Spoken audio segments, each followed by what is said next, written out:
හවසට නිදාගෙන නැගිට්ට ගමන් මගේ පොඩි දෙන්න දුවගෙන එන්නේ මම මේ හදපු විසිතුරු මල් සැරසිල්ලට වතුර දාන්න. ඒක දැන් මේ දෙන්නගේ ප්‍රධාන රාජකාරියක් වෙලා. ඉතින් ඔයාලා කැමතිද මම මේක හැදුවේ කොහොමද කියලා දැනගන්න? ඒක බලන්න මගේ YouTube channel එකට ආපු ඔයාව ගොඩක් ආදරෙන් පිළිගන්නවා.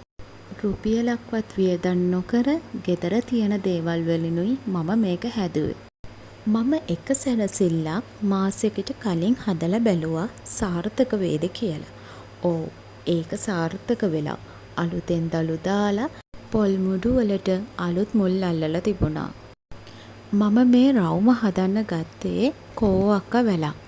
ඔයාලා ගෙදර කම්බි, උණ බට, එහෙම නැත්තම් පොල් අත්තේ පිටපැත්තේ තියෙන පොල් පතුරු මේ ඕන එකක් මේකට පාවිච්චි කරන්න පුළුවන්.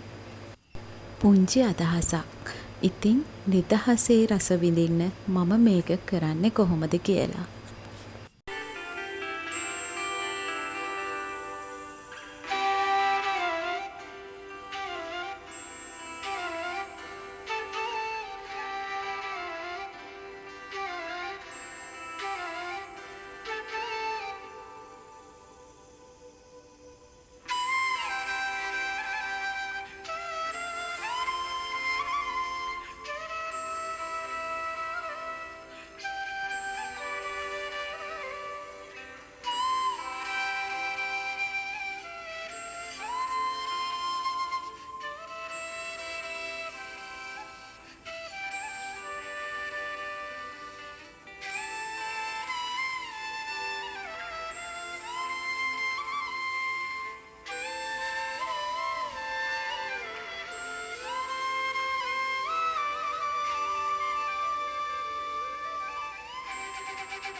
ලස්සනයි නේද?